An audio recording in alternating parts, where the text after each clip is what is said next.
ఓం నమ శివాయ నమ. ఓం శ్రీమాత్రే నమ. ఓం వనదుర్గాయ నమ. సమ్మక్కాయ నమ. ఓం సారలమ్మాయ నమ.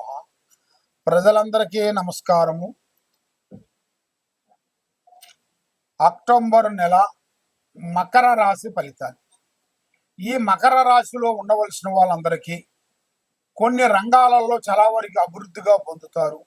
కొన్ని రంగాలలో కొన్ని మార్పులు కొన్ని ఎదురవుతాయి. వీళ్ళకి విద్యా రంగంలో చూసుకుంటే చాలా వరకు చాలా వరకు బాగా చదువుతారు. కానీ ఉద్యోగం విశేషానికి రాగానే ఏదో ఒక సమస్య వచ్చి పడిపోతుంది. ఇలా మైండ్లో ఒకటి ఉంటుంది, వచ్చేది ఒకటి ఉంటుంది. వీళ్ళు అక్కడ చేస్తున్నారంటే మనస్ఫూర్తిగా చేయరు. ఏదో నామకార్థానికి ఇంట్లో గడవక ఏదో నామకార్థం ఏదో ఒకటి చేయాలి కదా, చేయకుండా బాగోదు అన్నట్టుగా చేస్తుంటారు. మరి ఈ మకర రాశిలో ఉండవలసిన వాళ్ళకి ఒక అద్భుతమైన విజయము, పెద్ద ఉద్యోగ విశేషాలలో వీళ్ళకి ఒక లక్కు లాంటిది ఒకటి రాబోతుంది.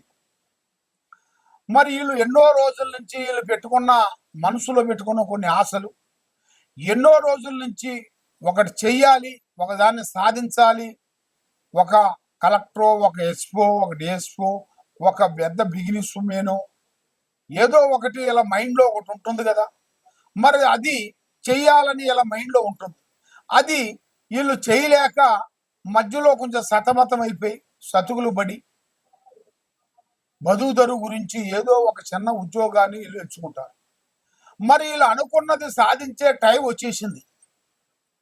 వీళ్ళు ఎన్నో రోజుల నుంచి ఎదురు చూసే టైం ఇప్పుడు దగ్గరికి వచ్చింది. అది తప్పకుండా పూర్తి చేసే యోగం అనేది ఉంది. కాబట్టి స్నేహ ధర్మంలో చాలా జాగ్రత్తగా ఉండాలి. అన్నదమ్ముల విషయాలలో జాగ్రత్త. భార్యాభర్తల మధ్యలో కొన్ని సికాకులు కొన్ని రాబోతున్నాయి. భార్యాభర్తల మధ్యలో వైవాహిక జీవితంలో కొన్ని సమస్యలు. మరి వీళ్ళకి ప్రేమ సమస్య పెద్దగా కనబడుతుంది.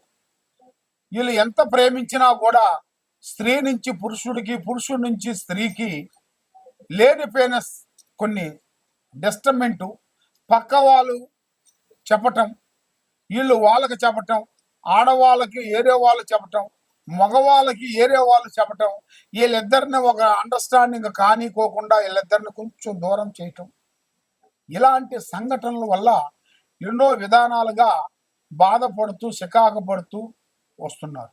మరి ఏది చేసినా ఎక్కడికి పోయినా మనశ్శాంతి లేకోకుండా మానసికమైన ఒత్తిడిలో కొన్ని కనబడుతున్నాయి. మరి ఇప్పుడు ఏ కార్యక్రమం చేసినా, ఏ పని పోదామన్నా వీళ్ళకి మనశ్శాంతి కొరువైంది. ఆ మనశ్శాంతి వలన వీళ్ళు ఏమి చేయాలి, ఎటు పోవాలి, నేను అనుకున్న రూట్ రాలేదు, నాకు ఎందుకు ఇట్లా డిస్టర్బెంట్ అవుతున్నాను అని వీళ్ళకి మనసులో ఒకే ఒక టెన్షన్గా ఉంటుంది. మరి డబ్బు పరంగా కొంత జాగ్రత్త తీసుకోండి. డబ్బుని ఇప్పుడు ఉన్నది అని ఖర్చు పెట్టామనుకోండి, రేపు నాటికి రూపకం లేదు. అందువల్ల డబ్బుని మీరు రూపాయి ముడి వేసుకొని మీరు జాగ్రత్త తీసుకునేట్టుగైతే మీ ఫ్యూచర్లో గొప్పవాళ్ళు అవుతారు. కాబట్టి ఆరోగ్య పరంగా చాలా వరకు జాగ్రత్త తీసుకోండి. ఈ నెలలో చివరి 15వ తారీఖు నుంచి చివరి వరకు మంచి అద్భుతమైన శుభవార్త వినబోతున్నారు. మీరు మంచి విజయం అనేది కొంచెం రాబోతుంది. కాబట్టి మీరు స్త్రీ విశేషాలతో కొద్దిగా జాగ్రత్త పడాలి. స్త్రీ విషయాన్ని మీరు తక్కువ అంచనా వేయద్దు. స్త్రీతో సింహబలుడు దత్తమైపోయాడు.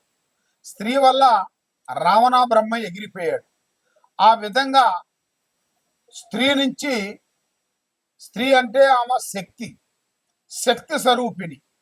ఆమె అన్నిట్లో ఉంటుంది. కానీ మగవాడు ఉండలేడు. ఆడపిల్ల అన్నారనుకోండి, ఆమె మాట వింటారు. మగవాడు చెప్పాడు అనుకోండి, వీడు కావాలని చెబుతున్నాడు అనేది వీడి మీద ఆలోచనలు కొన్ని వస్తుంటాయి.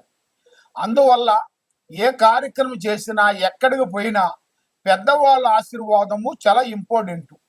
కాబట్టి ఈ రాశిలో ఉండవలసిన వాళ్ళకి మహావిష్ణు పూజా బలాన్ని చేయాలి. మహావిష్ణుని మీరు పూజించి పొద్దున్న లేచిన తర్వాత ఆ విష్ణు పారార్థన అనేది చేసి ఆ విష్ణు సహస్రనామాన్ని మీరు చదువుకునేటికైతే మీకు మనశ్శాంతి, లక్ష్మీ శాంతి, గృహశాంతి కలుగుతుంది. కాబట్టి తొందరపాటు వల్ల ఎన్నో చెడు నిర్ణయాలు మీకు ఎదురవుతుంటాయి. ఒక చిన్న తప్పుడు నిర్ణయం వల్ల మీ జీవితమే ఇబ్బంది అవుతుంది. దానివల్ల మీకు పోలీస్ స్టేషన్ తిరగటం కానీ, కోర్టు చుట్టూ తిరగటం కానీ, ఇలాంటి సమస్యలు మీకు ఎదురవుతాయి. అలాంటి సమస్యలు ఉండకూడదు, మాకు ప్రశాంతత కావాలి, మనశ్శాంతత కావాలి అన్నిటికైతే మీరు తొందరపడకోకుండా ఆచితూచి అడిగేయండి. కాబట్టి మీరు మీ ఇంట్లో ఏముంది, మీ పిల్లల మీద ఏముంది, మీరు చేసే పనిలో ఏముంది అని మీరు తెలుసుకోవాలనుకునేటికైతే ఈ కింద ఉండాల్సిన నెంబర్కి మాకు ఒకసారి సంప్రదించినట్టుకైతే మీ పేరుని బట్టి, మీ జాతక యోగాన్ని బట్టి మీకు ఏం నడుస్తుంది ఇప్పుడు దిశ, మీకు ఇంకా ఏ దిశ రాబోతుంది అనేది జాతక కుండలి వేసి చూసి చెప్పగలుగుతాం. ఏ సమస్యకైనా ఒక మార్గం అనేది ఒకటి దొరుకుతుంది. కాబట్టి మీరు ఎక్కడెక్కడో పోయి నిరాశ చెంది బాధపడుతూ ఉన్నారా? తప్పకుండా ఈ కింద ఉండాల్సిన నెంబర్కి మాకు సంప్రదించండి. సర్వో జన సుఖినో భవంతు. ఓం నమః శివాయ నమః.